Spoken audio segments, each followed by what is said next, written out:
Welcome back to Just Scribble for another episode of Planner Pages. So in this series, I am going through the different spreads in Plans by Just Scribble, talking to you guys a little bit about the intent behind the spread, so why I designed the spread, and then giving you ideas on ways that you can use the spread if you don't want to use it for its intended purpose. And in this episode, we are going to be talking about the Project Planner Pages. This is our A6 Plans by Just Scribble, and so it has 3 months on the left-hand page and then grid sections divided into those 3 months on the right-hand page. So this is what it looks like in the A6 size. This is what it looks like in the B6 size. And this is what it looks like in the A5 size. So I'm going to leave the A5 size open because that's the size of the samples that I've drawn up to show you some ideas on ways that you can use this spread. But before we get into some ideas on ways that you can use this spread, I did want to talk to you guys a little bit about the intended purpose or why I designed this spread. So the primary reason that I designed this spread was kind of twofold. One is that this is a layout that I use a lot in planning, especially in my work planner. It's a spread that I think is extremely functional and it works really great for me in my work planner to track a particular project that I work on throughout the year. It's kind of an add-on to my regular day-to-day duties. So one of the reasons that I designed this spread was because it's a spread that I love and a spread that I think is very helpful in your planner. But I didn't add it to plans just because it's something that I use. It's also a spread that I thought would really fit the needs of the community based on the ways that I see people plan when they share on Instagram, Facebook, and also on YouTube. So I think it's just a really good spread to have in your planner, and so that is really why I designed it. So I do call this the Project Planner Spread because that is the way that I use it most often in my work planner. And I think it is perfect for projects and or deadlines. So I think it's a perfect way to track projects that you may have at work or even projects that you have going on at home. It's also a great way to track deadlines so you can see things for that quarter, for the 3 months, all in one quick, easy to see spread. But there are a lot of ways that you can use this spread, and I'm going to go through the ideas that I have on different ways that you can use this spread, but I'm sure that there are so many other ways that you could use this spread. Definitely put a comment down below if you use this spread in plans or in another planner that has a similar spread, or in your ring planner, your disc bound planner, etc. Share with us down below how you're using this spread so that everyone can get ideas from you guys as well. So let's go through some of the ideas that I have on other ways that you can use this besides tracking projects and or deadlines. So the first idea that I had has to do with gardening or homesteading. So I did create a little sample. Now, I am not a gardener. I do not have a green thumb. I have a black thumb. Every plant that I've ever tried to keep alive has died. So I am not the best gardener person, but I did try to put together a good example of ways that I thought, based on things I had seen in the planner community and on social media, of ways that you could use this for gardening and or homesteading. And so I did kind of 3 different examples on the 3 monthlies here of how you could use it. So I did put a little key at the top that says transplant, fertilize, and harvest so that you could color code some things on your spread. And then in the first monthly over here, I used it to track the weather because that's something that's very important to people that garden and or homestead. The second one, I used it to mark when things needed to be weeded, when berries needed to be pruned, when there were large weather events like a big snow. And then in the third one, I used it to color code based on those color codings up there. So when we should fertilize and when we should transplant, matching the color coding over there. And then on the right-hand side, I used the sections over here for 3 different purposes that could coordinate with how you were using these different monthly spreads. So the first one up here was kind of your to-do list. So it had a wish list of things that you wanted to buy for your garden, and then a to-do list for the things that you needed to do for your garden. So for example, ordering seeds and plants, creating a seed schedule, etc. The next section is a different take on your to-do list for your gardening or your homesteading. So over here, I made a list of the seeds that needed to be planted, and then a to-do list over here, building a bench, start seeds, wire for trellis. Then the last section was a sort of when did I last type use of the spread. So marking the things that you had purchased to kind of keep track of the things you had purchased for your garden. And then a note section to keep track of some more specific details of what you did on specific days that month. So this is an example of how you could use it for gardening and or homesteading. You could also use this spread to keep track of adulting tasks or when did you last tasks, like when did you last change your oil, rotate your tires, change out the water filter in your water softener, change out your air filter, flip your mattress, flip your fans, all of those types of things. The next idea that I have, and a way that we have used a spread like this in our planner in the past, is to use it for your budget. Now, there are a lot of ways you could set up and use this for your budget and finance. I just set this up in a way that we have set it up for budget and finance, but there are lots of different ways that you could do this. But in the monthlies on the left-hand side, I indicated the bills that were due on the particular days that they were due, and I added a little highlighted box so that I could check off when they're paid. Then I have a key over here for payday and child support. We don't have child support, but I was trying to think of different types of income you might want to be marking. And I highlighted the days that those income items would be coming in so that you could see when income was coming in and you could see when money was going out. And on the right-hand side, I used this section for kind of two distinct purposes. One was to track the bills that you paid so you could keep track of the exact money that you spent on your particular bills, both your fixed bills and your variable bills, and then also a place to keep track of your credit score each month. Then I put some cute little stickers with dollar signs down the side just for a little bit of deco. And then I made a note here that on the back grid pages that we have in plans, you could build out additional finance spreads. So in the back of plans, in each volume, there are 40 grid pages you can use for collections, notes, whatever it is that you want. And so if you were wanting to use this spread for finance and budget, you could build out additional spreads in those back pages to keep track of additional things. So you could put a spending graph back there, have order trackers, you could have debt trackers, etc. You also could do that similar thing in the two blank grid pages that are after each month. So you could set up your spending graph for the month, and you could set up your order tracker for the month and your debt tracker for the month, and you could do it in each monthly section to coordinate with the finance that you had in the quarterly sections set up like this. The next idea that I had was to use this for a cleaning tracker. Now, there are a lot of different ways, as with everything, that you can set up a cleaning tracker, and everyone has their own different way that they like to keep track of their cleaning. I've seen a person that uses a Happy Planner, and she uses her annual index, so her spread like this, and she fills out every single day a cleaning task to do. And so every day has different things that she wants to do every month have a specific day on that month. And there's a task for every single day that she does, and then she checks it off. Some people like to zone clean, and you could totally use this spread to set it up for your zone cleaning. But here I've done a simple design of how you could set this up for a cleaning tracker. What I did first was I made a key to show what days were your trash days and what day was your recycle days, what day that you closed your kitchen, because that is a big piece of cleaning in the household, doing your dishes, cleaning off the counters, etc. And then the days that you clean your bathroom. Color-coded key to keep track of those things. And then in the monthly over here, specific things that I wanted to do in that month. So here you see all the green check marks are days that the kitchen was closed. The blue dot are the days of the trash day. The pink dot is the day of the recycle day. And then the purple indicates days that the bathrooms were clean.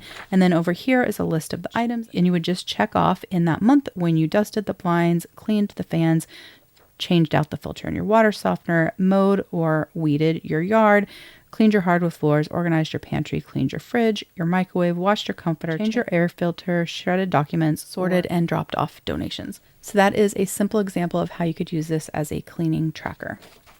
The next idea that I had was using this for social media. And there are, again, a lot of different ways that you can do this. And it kind of depends on what your social media needs are. If you're a YouTuber, your spread may look a little bit different than someone that's just posting on Instagram or TikTok. If you were a blogger or you had Patreon, your spread would look a little bit different. But I did an example of someone that does Instagram and videos on YouTube because that's what I do.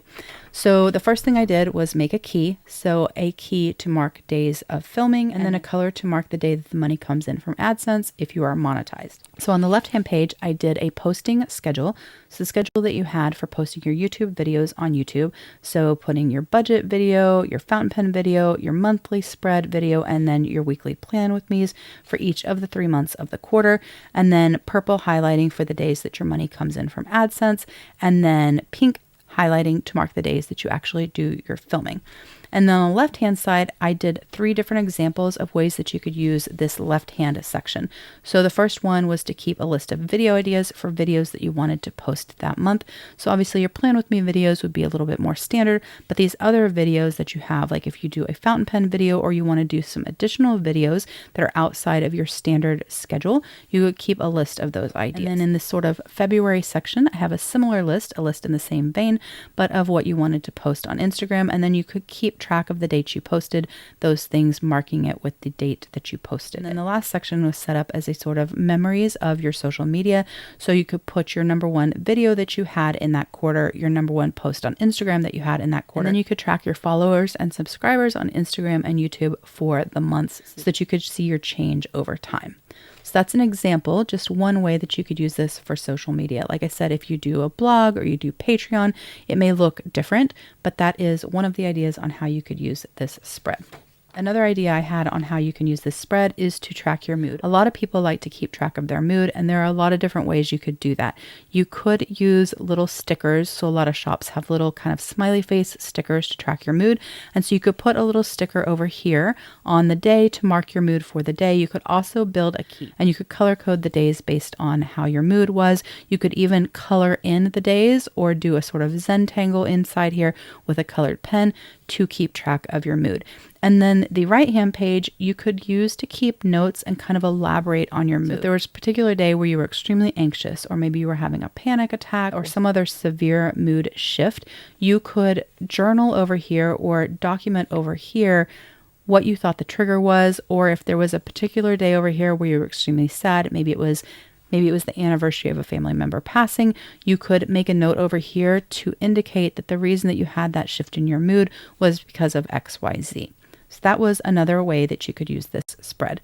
The next way, which is kind of connected to your mood, is a symptom tracker.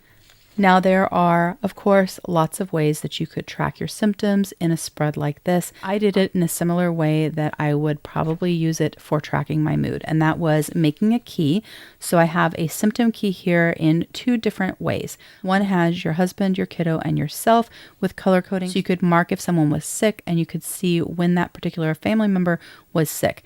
And then the other one was a color coding key for yourself to mark when you had migraines, earaches, back spasms. And so over here, you would mark the days that you had these symptoms, and you would mark the days that you or someone in your family was sick so that you could see that. And then in the grid section on the right-hand page, you could elaborate on some of those things. So for example, Sally, your daughter, was sick from the 13th through the 18th of February. So you could put the dates, and then you could document that she came home sick with a fever. You could talk about her fever spiking, going to the med clinic, the medication they gave, etc. Likewise, over here, if you had a specific symptom you were tracking that you don't have very often, you could elaborate as to why you had that symptom. So here I had marked that I had an earache from the 8th through the 10th of March. Notes that you had gone swimming in the lake prior to that, that you thought it was connected. You could make notes or reminders to talk to your ENT about things. You could make notes about what medication you took, etc.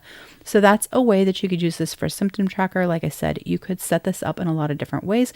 This is just kind of one visual example of how you could use it, but that is an example of using it for a symptom tracker.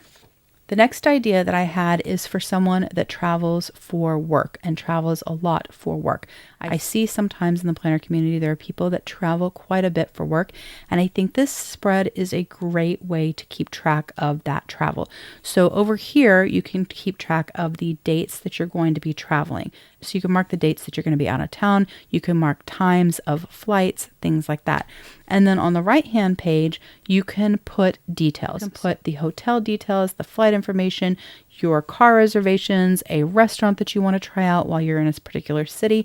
All of those kinds of details related to the travel over here can be kept here. So it's all in one quick, easy to find place.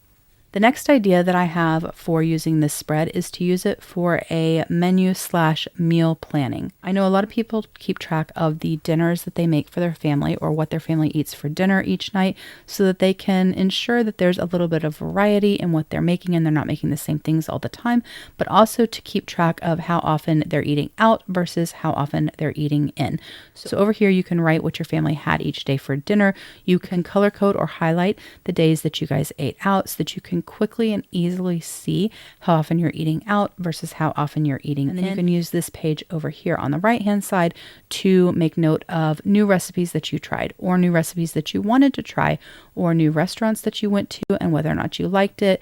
Some family favorites. You can mark ideas that you have from specific cookbooks of things that you wanted to make a particular month, things like that. You could use this for a menu/meal planning. The next idea that I had is to use this as a reading log. Now, I did want to say that some of the ideas of how to use this spread will overlap with ideas on how to use other spreads. So I have already done a video on how you can use your habit tracker. I've also done ideas on how you can use your yearly index. And some of the ideas, like a reading tracker, can be done in any of those spreads. But I still wanted to touch on them because how they look in a particular spread is different and how you can use them and the space you have available is a little bit different in each of those spreads. So this is an example or a few examples of how you could use this spread for a reading tracker. So for January, I used a color coding system to mark the books that I was reading, and I highlighted the days that I read those books so that I could see how often I was reading and how long it took me to read each book. On the color code of highlighting, I also added a star system to rate that book. And so it allows me to keep track of the books that I'm reading, how long I'm reading, how often I'm reading, and also whether or not I liked the book. You could also add a designation for your favorite book of the month, and you could write a little bit about why you liked that book so much. So in the next section, I just wanted to point out that you could use this section over here to keep track of books that you had purchased, whether they're audiobooks, physical books, checked out from the library, etc., and also a list of the ones that you wanted to buy and or check out. You could use this as a sort of order tracker and wish list for books. And then in the March calendar, I used it to mark how long I read each day. I think this works really well, particularly if you're doing audiobooks, because you can see how much you've read and a lot of the apps will keep track of that. But you could mark how long you read and or listened to a book each day.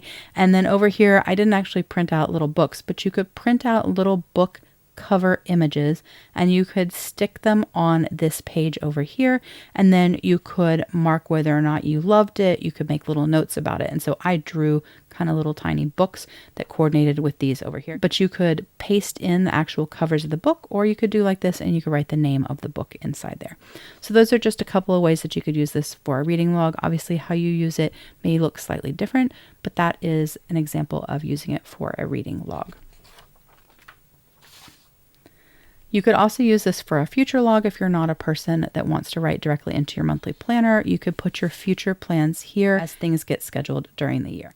Another way that you could use this spread is as a moon phases / nature calendar. There's a lot of people that do tarot, a lot of people that follow moon phases and things like that. And so you could use this spread for that purpose.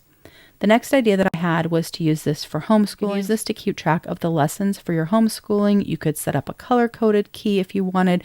You could write what lessons you were doing each day, what subjects you were doing each day, which days you took off to not do homeschooling, etc. And then you'd have this section over here to keep notes, lists, and things like that. In a similar vein, you could also use this section, and we actually do this in our planner a lot, to keep track of your kiddos' schedule. So your child's school and or camp schedule or their extracurriculars or all three. So you have a place over here to mark or use tiny icon stickers or color coding days that they have soccer versus days that they have gymnastics, days that they have school field trips, teacher appreciation, they have Spirit Week, awards, finals, report cards, all of the things. And then you have this space over here where you can elaborate on those, or you can make reminders for yourself of things that are going on that month and maybe action steps that you need to do. So like for teacher appreciation, keeping notes of the teachers' names and the gifts that you want to buy for those teachers. The next thing that you can use this spread for is to keep track of the weather. There are a lot of people that like to keep track of the weather in their planner.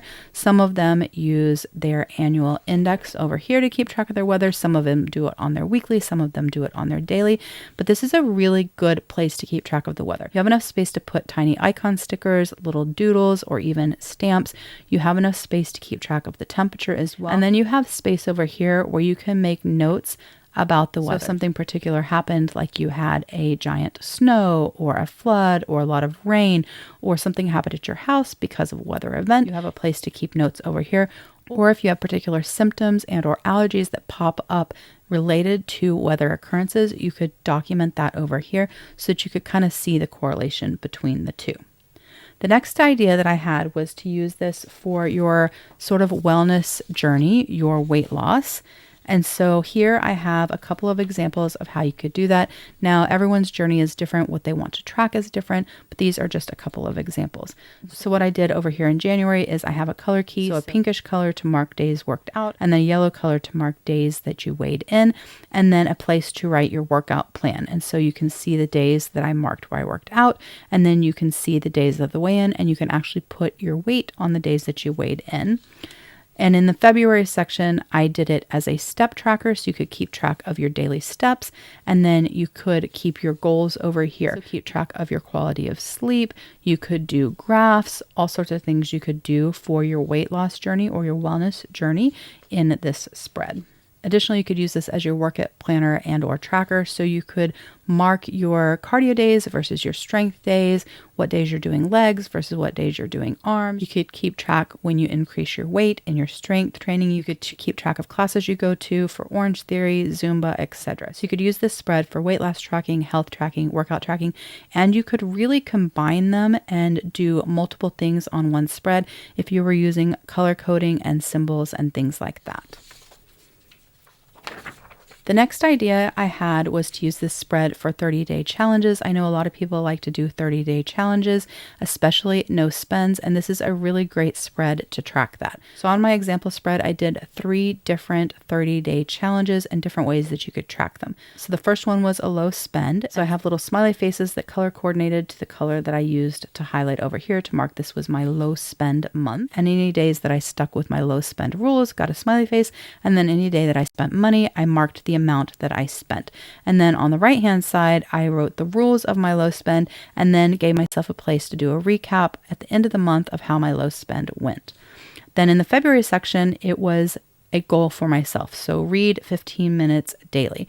And so you could mark the days that you read, or in this case, I marked the days that I did not read and did not meet that challenge. Over here on the right hand space, left a space for journaling to write about what I read and what I learned from this challenge. And then a last one was how you could use this for a food type challenge, like doing Whole30. So over here, I marked the different kind of phases of doing Whole30 for the 4 weeks. And then I had a color coding to mark the hardest days. And so I marked the days that were anticipated to be the hardest. And then I have a place for the rules for Whole30, and then a place for some resources that I wanted to refer back to for Whole30. So those are just 3 examples of ways you could use these for 30-day challenges. Of course, there's so many 30-day challenges that you can do, but that's an example of 3 different ones. The next thing you could use this for is gratitude. Now it is kind of a small space. It's biggest obviously on the A5 size, a little bit harder on the A6 size, but depending on how small you write, you could do your daily gratitude inside these boxes, or you could divide this up and you could do your daily gratitude over here, and then you could put emojis or mark important things that happened during the month over here that kind of coordinate with your daily gratitude. The next idea that I had was to use this for your birthdays, anniversaries, and gift tracker. And so you could mark important birthdays and anniversaries that you had within the quarter. You could keep track of gift ideas that you had for people for their birthdays or your spouse for your anniversary. Or if you were throwing a party, an anniversary party, a birthday party for your kiddo, you could use the calendar to mark key important things related to that particular party, and then the space over on the right hand side for details. So here, Benny, my fake child Benny, is having a birthday party, and so these are the key dates related to the birthday, the things that I need to do on specific days: mail the invitation, confirm the count, have the party, buy tablecloths, favors, reminder that Raphael is gluten-free. Here I have some additional indications to remind me of things. So an asterisk because that's the day I need to mail the invites. Wrote count due on the 12th because that's the day that we had to confirm the number of people for the party to the venue, and then that the party is at 3 p.m. And then over here, notes about the menu. Another idea is that you could use this for a sticker a day. Now, granted, they would have to be smaller stickers, especially if you were using one of the smaller planners, but I know a lot of people do have smaller stickers, smaller emoji stickers, and also micro stickers. So you could do this as a sticker a day as a sort of memory keeping aspect in your planner. You could also use this for a study schedule for yourself if you were getting a license or you had continuing education or something like that. So in this particular example, I set it up for somebody that was studying for their CPA exam, but this would work for really any licensing that you were getting, whether you were trying to get a licensing for nursing, you were trying to get your realtor license, your CPA license, whatever it is. But you can set it up however works best for the licensures you're getting. I used color coding to designate the different sections of the CPA exam to mark the study days for each exam, and then highlighted in yellow what day the exam was, and then put a silver dot the day that results were supposed to come in for the exam that was just taken. And then over here, you can keep notes on the particular chapters that you need to study so you can check them off, resources, references, etc. So this is just one kind of high-level example of how you could use this for licensing and or studying. But it's definitely a spread that would work really well for that. Now, I did talk about a way that you could use this for budget and finance, and in the 30-day challenge, I talked about how you could use this for low spend. But you could also use this as a combo of no spend, low spend, and your order tracker. So you could keep track with color coding or any other designation that you want, days that you were low spend or no spend, depending on what your rules were. And then you could also keep this as an order tracker for the things that you did purchase for the month. Additionally, I talked about how you could use this for a cleaning schedule for yourself. And I also talked about ways that you could use this for your child's school/camp/extracurricular schedule. But you could also use this to keep track of your child's chores and habits. So kind of connected to a cleaning schedule, but for your child's chores and their habits. And so if you were using the habit tracker for your own personal habits, but you wanted to keep track of your kiddos' habits as well, you could keep your things here and their things here. And you could also keep track of their chores, which is kind of connected to your cleaning. And then the last idea that I had was using this for your business, whether it's a side hustle or it's your full-time job. If you had an Etsy shop or a sticker shop or something similar, you could use these pages for your business. So you could keep track of the number of orders that you got. You could keep track of sales that you were having. You could keep track of new releases, product launches, when you posted on social media, deadlines with manufacturers, all of those types of things. And so if you wanted to use plans as your everything planner, because it does really have everything in it to be your whole life planner, you could dedicate these quarterly spreads to be for your business. And you could even pair that with the other quarterly pages. So you have quarterly goal pages, habit tracker pages, and then the project pages. And so you could make the quarterly section your business section, and then you could make the monthly, weekly, and daily pages for your personal life. And then you also have the blank note pages in the back that you could use for notes, collections, etc. So you could use this spread on its own or in connection with other spreads within the planner to handle your business, like your Etsy store, your website, etc. But those are my ideas on different ways that you can use the project pages in plans by Just Scribble. Like I said, if you have ideas on ways that you can use these pages in your planner, definitely put a comment down below and share that so that we can all get ideas from each other. But that's my project pages episode of the Planner Pages series. If you have any questions or comments, please don't hesitate to put them down below and I will definitely get back with you. Give me a thumbs up if you liked this video. Make sure to subscribe so you don't miss future videos, including future episodes of Planner Pages. And don't forget to just scribble.